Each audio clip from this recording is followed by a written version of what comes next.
एक क्वेश्चन आता है हमारा, थॉर्नडाइक द्वारा प्रतिपादित सीखने के सिद्धांत की आलोचनात्मक व्याख्या करें। सीखने के सिद्धांत की आलोचनात्मक व्याख्या करें। तो फिर आइए और सबसे पहले हम क्या करते हैं, थोड़ा थोड़ा इसके बारे में जान लेते हैं, क्योंकि उन्होंने 1930 से पहले भी और 1930 के बाद भी, यानी उनके जो सिद्धांत हैं वो 1930 से पहले के अलग सिद्धांत हैं और 1930 के बाद के सिद्धांत अलग हैं।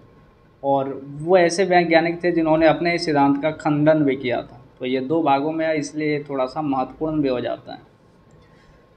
थॉर्नडाइक का प्रयोगात्मक सिद्धांत पशु मनोविज्ञान के क्षेत्र में एक प्रमुख मनोवैज्ञानिक माना गया है। थॉर्नडाइक को उन्होंने सीखने के सिद्धांत का प्रतिपादन 1898 में अपने पीएचडी शोध प्रबंधन, जिसका नाम एनिमल इंटेलिजेंस था, में किया। टॉलमैन ने थॉर्नडाइक के सिद्धांत पर टिप्पणी करते हुए कहा है कि उनका यह सिद्धांत इतना पूर्ण और वैज्ञानिक था कि उस समय के सभी वैज्ञानिकों ने थॉर्नडाइक को अपना प्रारंभ बिंदु मानते थे, यानी उनसे ही सारे चलते। थॉर्नडाइक ने सीखने का व्याख्या करते हुए कहा है, जब कोई उद्दीपक व्यक्ति के सामने दिया जाता है तो उसके प्रति अनुक्रिया करता है। अनुक्रिया सही होने से उसका संबंध उसी विशेष उद्दीपक के साथ हो जाता है। इस संबंध को सीखना कहा जाता है तथा इस तरह की विचारधारा को संबंधवाद की संज्ञा दी गई। और इन्होंने अपने जो शोध हैं इसको दो भागों में बांट कर किया है, 1930 से पहले का संबंधवाद और 1930 के बाद का संबंधवाद। तो आइए और सबसे पहले इसमें हम देखते हैं 1930 के पहले के संबंधवाद में थॉर्नडाइक ने सीखने के सिद्धांत में 3 महत्वपूर्ण नियमों का वर्णन किया है। पहला है अभ्यास का नियम, दूसरा है तत्परता का नियम, तीसरा है प्रभाव का नियम। तो अभ्यास का नियम हम जान लेते हैं। यह नियम इस तथ्य पर आधारित है कि अभ्यास में व्यक्ति में पूर्णता आती है अभ्यास से, और इस व्याख्या से बिल्कुल यह स्पष्ट हो जाता है कि हम किसी पाठ्य या विषय को बार बार दोहराते हैं तो उसे सीख जाते हैं। इसे थॉर्नडाइक ने उपयोग नियम कहा है। दूसरी तरफ जब हम किसी पाठ या विषय को दोहराना बंद कर देते हैं तो उसे हम भूल जाते हैं।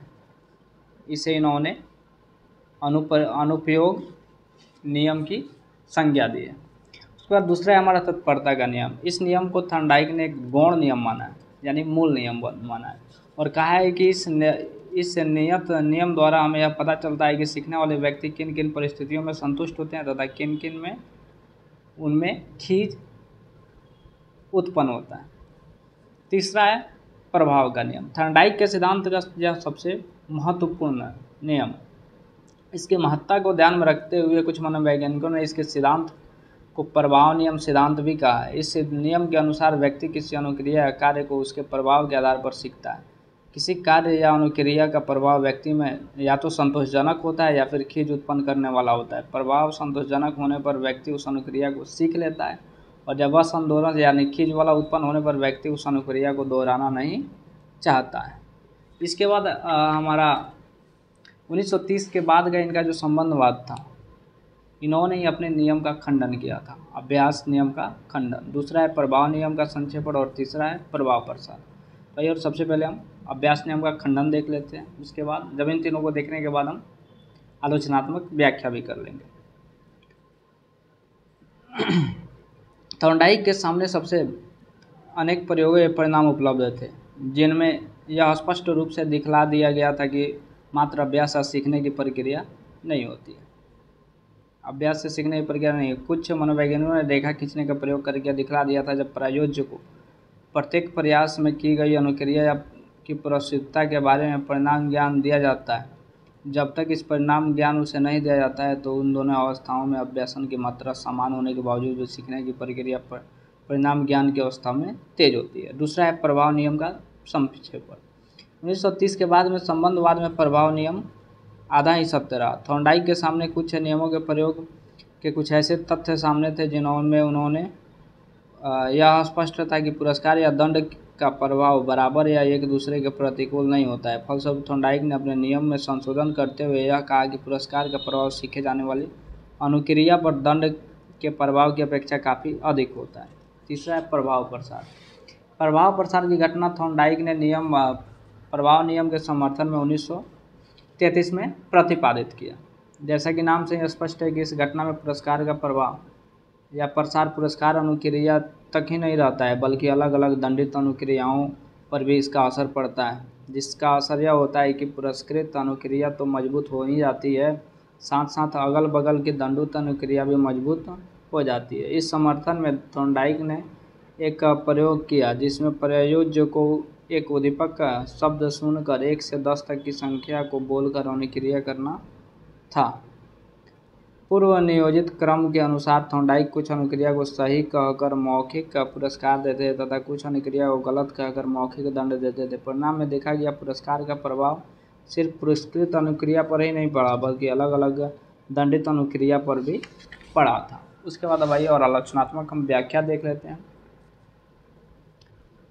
इतने अधिक गुण होने के बावजूद भी इसकी आलोचनात्मक व्याख्या कुछ मनोवैज्ञानिकों ने की है और उनका भी अलग मत है, और मत सबका होता ही है, तो फिर आलोचना देखनी चाहिए ताकि खुद को बेहतर करने का एक जरिया भी बन जाता है आलोचना। थॉर्नडाइक के सिद्धांत के विश्लेषण से स्पष्ट है कि उन्होंने सीखने के लिए पुनर्बलन को आवश्यक माना।